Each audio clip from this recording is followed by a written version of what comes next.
Histoire d'en dire plus.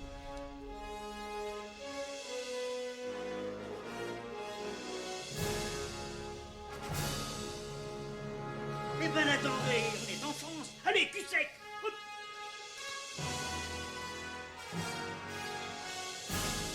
Personne ne peut le croire et pourtant c'est vrai, ils existent, ils sont là, tarnatata. Le globe. Il faut qu'on pète.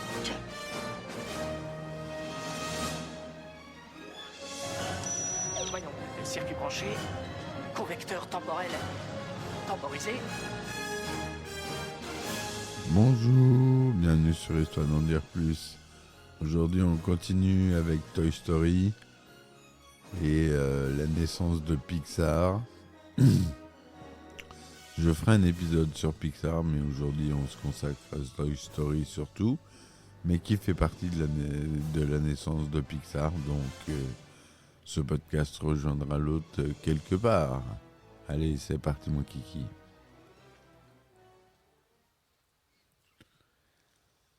Alors, on en était à la conception du film. Donc le concept de base du film est d'imaginer l'empilement des jouets d'une chambre d'enfant prendre vie. Selon Lasseter, cette chambre est un microcosme urbain, un melting pot patient mêlé. En suivant ce concept, la principale tâche de l'équipe de production a été de retrouver l'essence physique et conceptuelle de chaque jouet. Sa matière, ses textures, ses limitations techniques en fonction de ses contraintes, et d'imaginer un caractère, une personnalité. Toutefois, c'est d'abord l'équipe du scénario qui a dû chercher une histoire forte et inoubliable.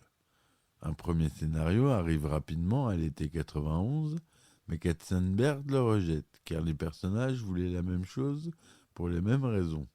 Au départ, le premier jouet devait être Tiny, héros de Teen Toy, mais ce musicien mécanique, dans son uniforme rouge, était muet et trop vieillot pour devenir le personnage principal.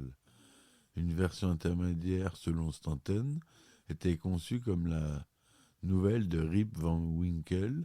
Un jouet se réveille sur le bord d'une route et part à la recherche de ses propriétaires. C'était l'idée retenue pour l'émission Teen Toy Christmas. Il propose alors à Lasseter de faire un buddy movie et de s'inspirer de films comme 48 heures en 82 et La chaîne en 58, des films centrés sur deux personnages qui, malgré leur opposition, doivent coopérer, gagnant un respect mutuel. Selon John Lasseter, c'est un genre que personne n'avait réellement exploré dans le domaine de l'animation. Nous avons vu un grand potentiel pour réaliser un film avec des personnages forts. L'idée de base d'un buddy movie, c'est de mettre en scène deux personnages au caractère résolument opposés et de les placer dans une situation qui les oblige à collaborer et à se remettre en cause. Cela permet de traduire à l'image toutes les étapes de leur évolution, et cela offre de grandes possibilités en termes d'interprétation. Ça, c'est John Lasseter qui dit ça.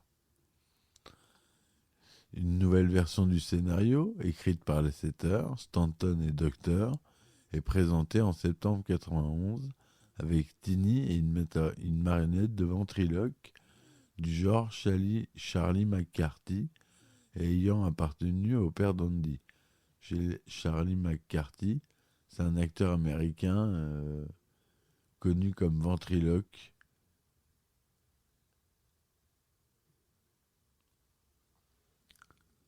Voilà. L'idée au centre de cette histoire est la confrontation de deux personnages qui développent petit à petit une amitié.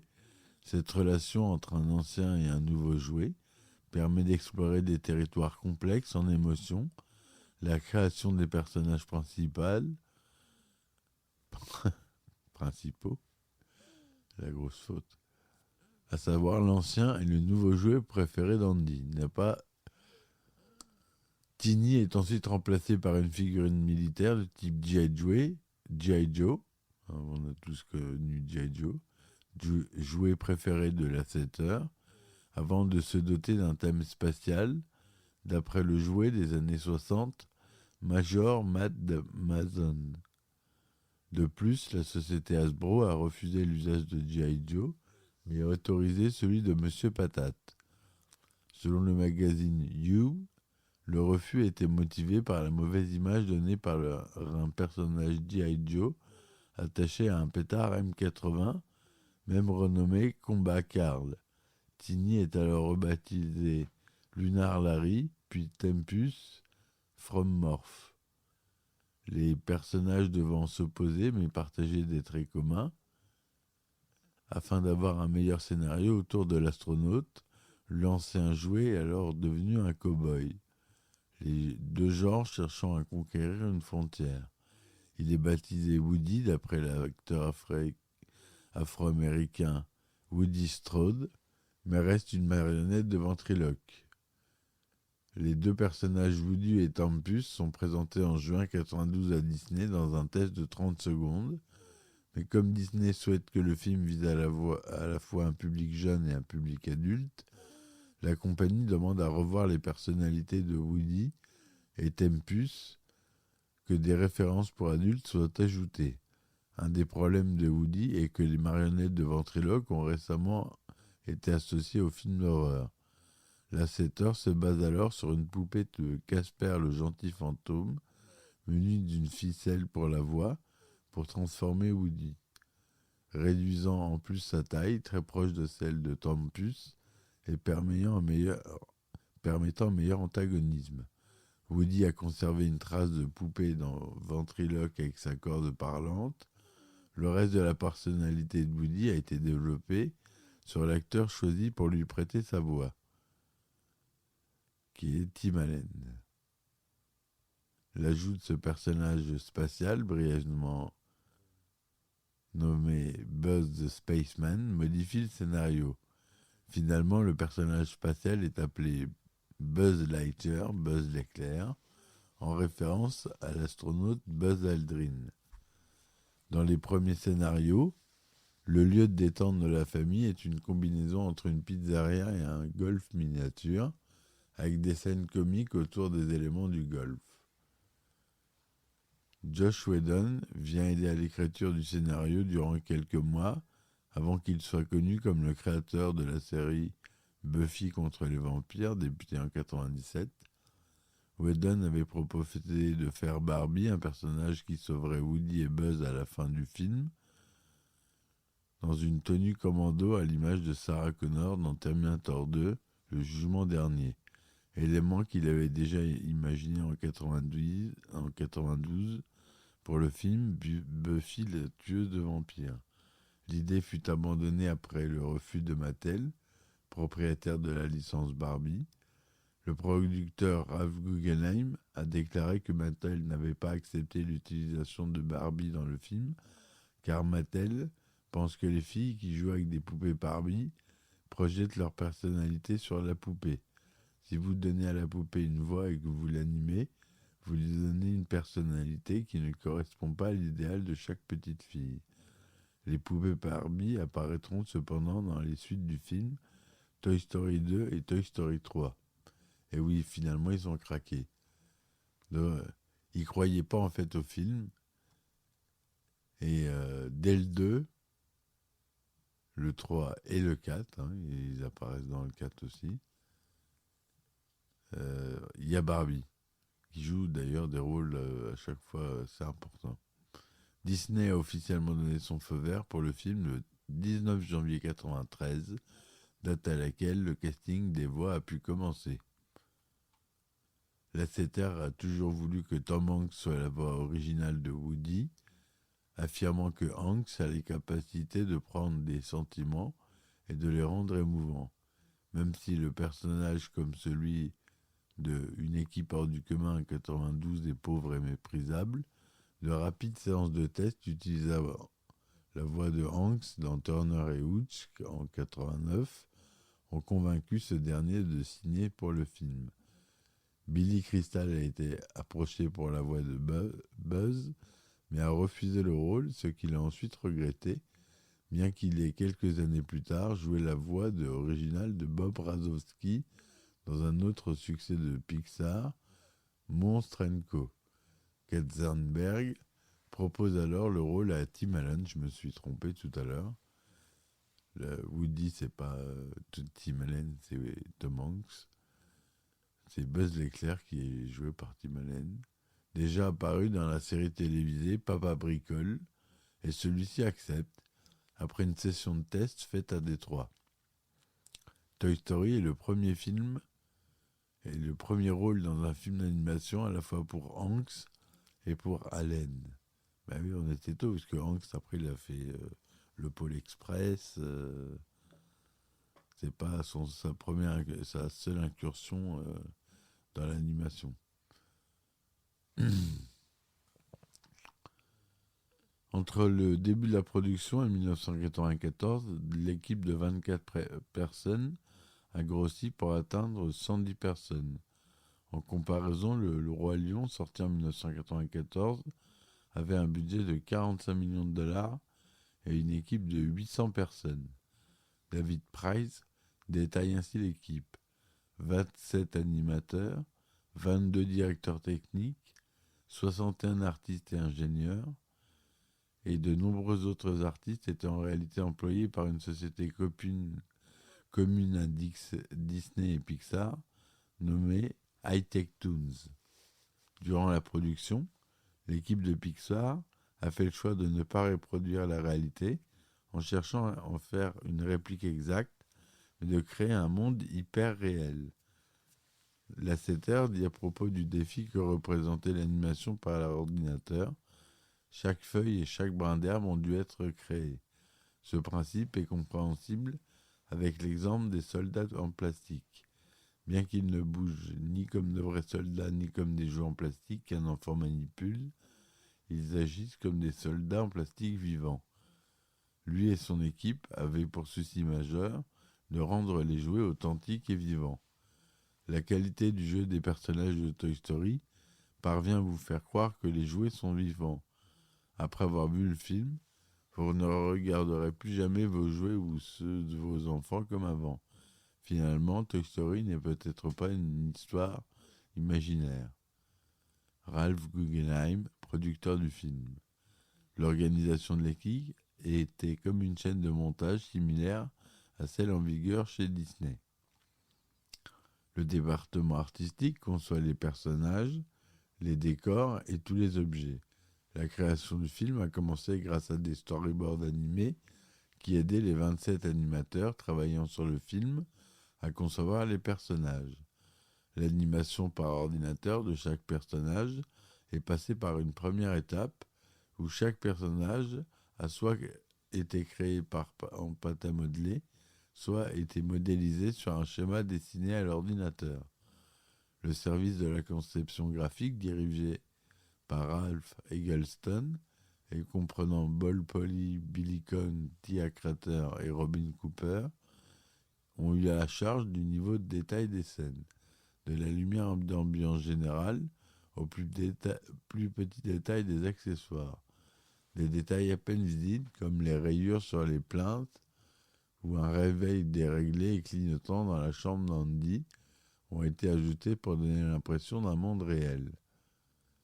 Certains éléments sont modélisés en 3D par l'un des directeurs techniques, soit à partir d'un cahier des charges, soit à partir d'une sculpture pour les éléments les plus complexes, certains jouets ou les humains.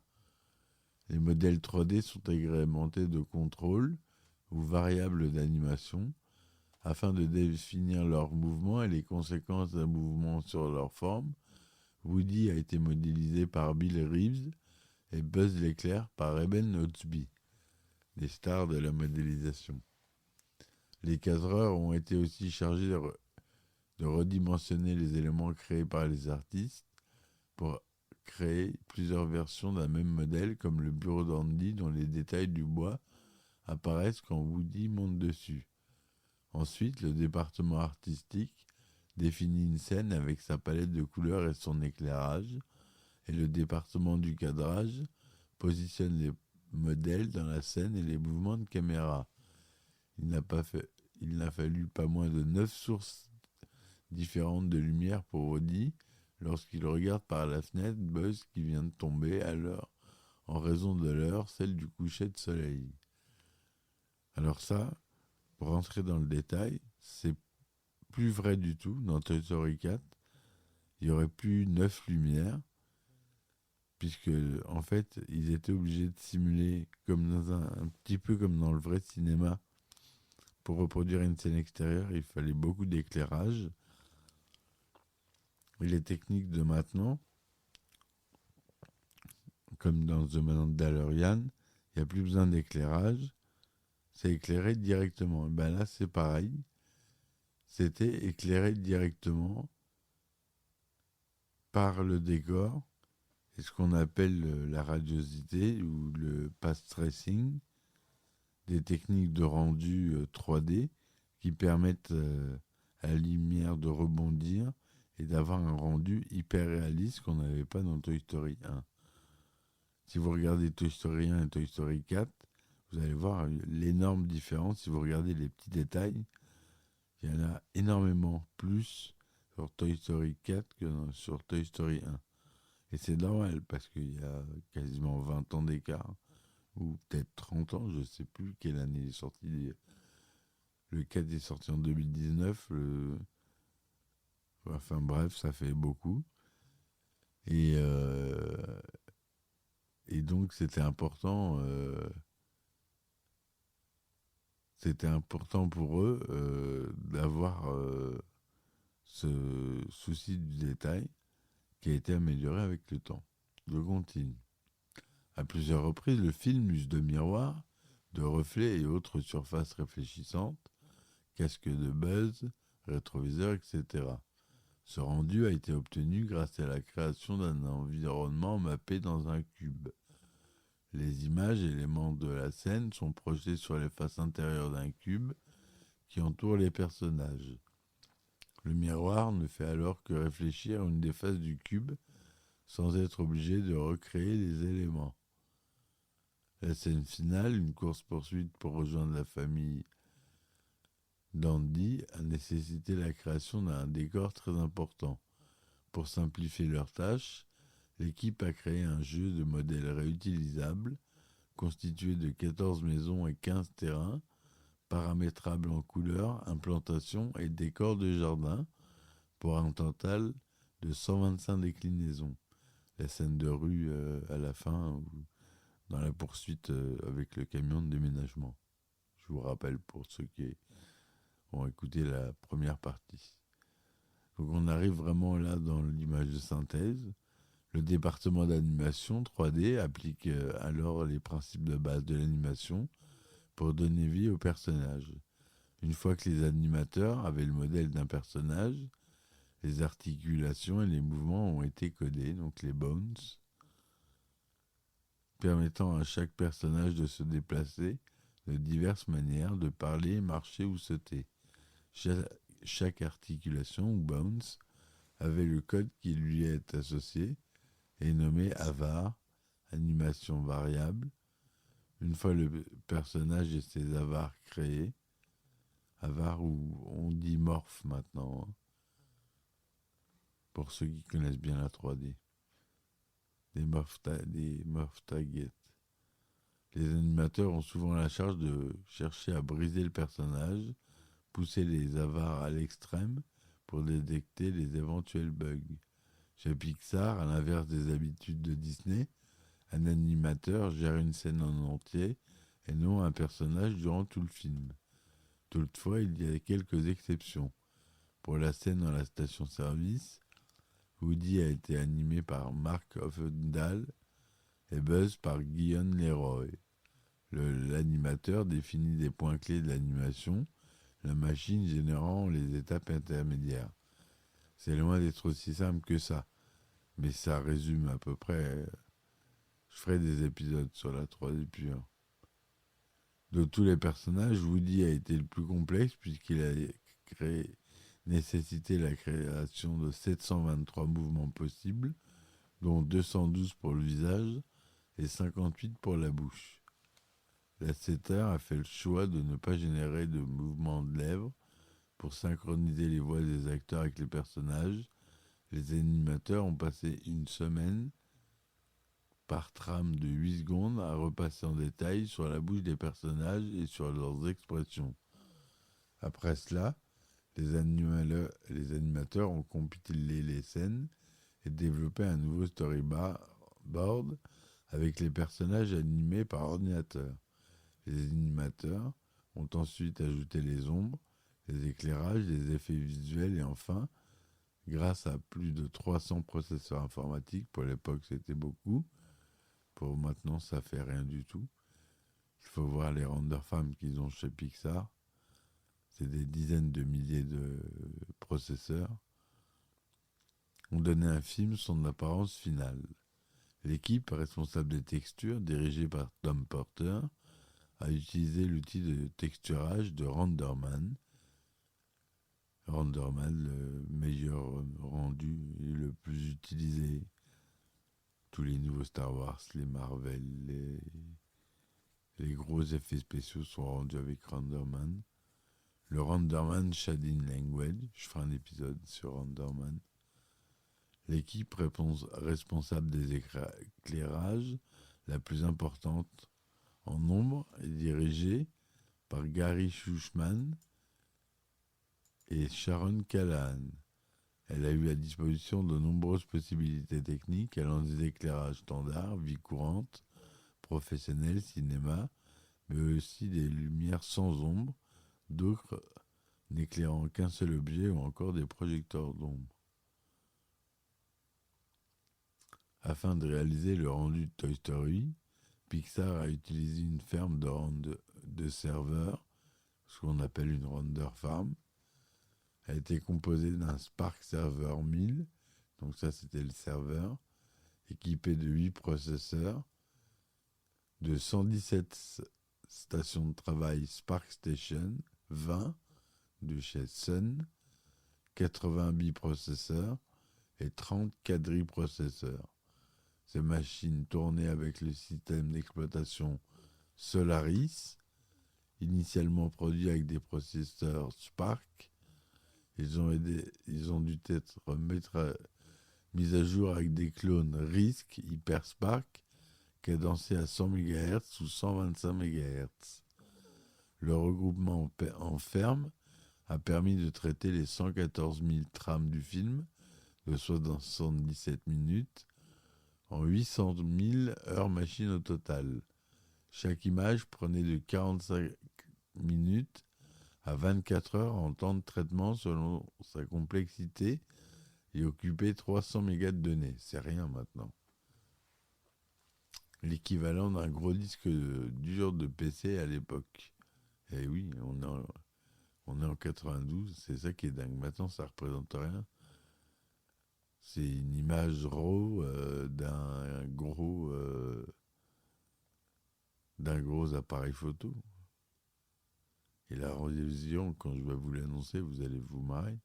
Le film a utilisé un affichage de résolution de 1536 par 922 pixels, avec un pixel représentant un carré d'un demi-centimètre pour un écran de salle de cinéma standard. 1536 par 922 pixels, c'est même pas de la Full HD. La Full HD, c'est 1920 par 1080 pixels. Donc le rendu final de Toy Story est en dessous de la HD. Il a été retraité et re-rendu depuis, grâce à ses ressorties. Mais la résolution à l'époque, elle était de 1536 par seulement 922 pixels. C'est pas beaucoup. Ma télé, elle fait 8K. Elle affiche 4300 pixels de haut. Grâce à l'utilisation de l'anti-crénelage pour adoucir les traits, une résolution plus grande, estimée à plusieurs milliers de lignes, n'a pas été nécessaire. C'est l'anti-aliasing qui les a sauvés et qui a permis d'ailleurs d'avoir ce rendu-là. Et ils étaient bien avance dans leur temps grâce à Ed Catmull, qui a beaucoup travaillé sur ces théories-là. Au cours de la post-production, le film a été renvoyé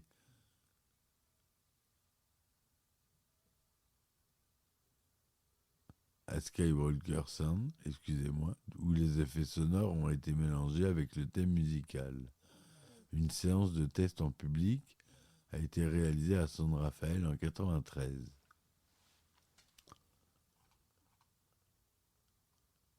La première de Toy Story a eu lieu le 19 novembre 1995 à Hollywood, en Californie, dans le El Capitan Theater. Cette salle appartenant à Disney, un espace a été transformé en petit parc à thème consacré à Toy Story sur 3 niveaux, avec une course d'obstacles avec les pieds attachés comme les soldats en plastique et une pizzeria digne de Pizza Planet. La sortie nationale aux États-Unis a eu lieu le 22 novembre 1995, date du début du week-end de Thanksgiving. Le film était initialement projeté dans 2281 cinémas, avant que ce chiffre n'atteigne les 2574 cinémas. Toy Story est resté en salle durant 37 semaines. Il a été aussi projeté hors compétition durant la Berlinale du 15 au 26 janvier 1996. Le tout premier court-métrage de Pixar, Les Aventures d'Andy et Wallaby, était projeté avant chaque diffusion du film dans tous les cinémas.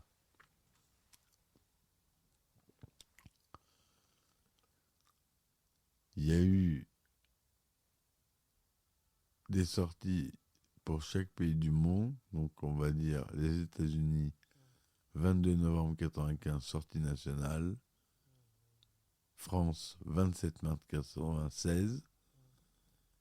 Israël, Kazakhstan et Russie, ils ont une version 3D qui est ressortie en France aussi, le 1er octobre 2009. Et l'Inde l'a eu qu'en 15 janvier 2010, en 3D aussi.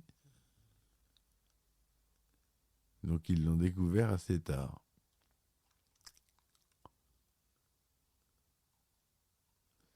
Voilà ce que je voulais vous dire pour ce film. Il y a eu beaucoup de ressorties, coffrets DVD, coffrets Blu-ray, il y en a une dizaine. Il y a une VHS et un DVD seuls qui sont sortis évidemment, mais il y a eu évidemment des éditions collector, Pixar 4, Pixar 14 DVD,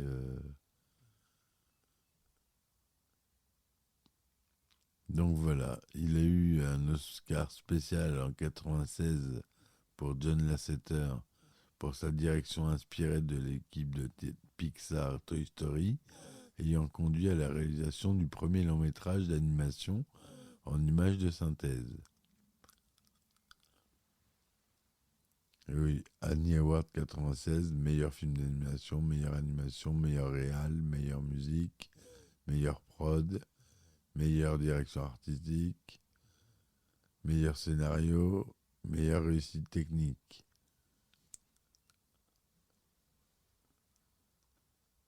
Voilà, je pourrais encore en parler pendant des heures. Le prochain épisode sera sûrement sur Pixar. J'espère que celui-là vous aura plu jusqu'au bout. N'hésitez pas à me laisser des commentaires si ça vous plaît, les images de synthèse, et que je vous en parle un peu plus en détail. Je vous laisse mes adresses Patreon, Ulule et Tipeee. Ou plus simplement, vous allez sur le site et dans le moteur de recherche, vous tapez Histoire d'en dire plus, c'est pas plus compliqué que ça. Et vous retrouvez mes 240 épisodes maintenant, un peu plus même, je sais plus exactement. Voilà, je vous remercie de m'avoir écouté jusque-là. Je vous dis bonne soirée, à très vite et ciao ciao. Histoire d'en dire plus.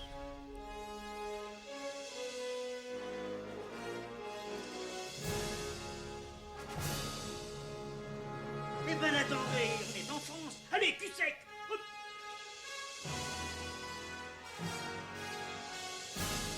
Personne ne veut le croire et pourtant c'est vrai, ils existent, ils sont là, Tarnatata.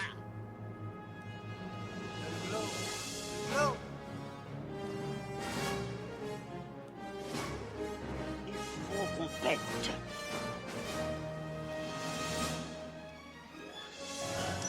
Voyons, le circuit branché, convecteur temporel temporisé,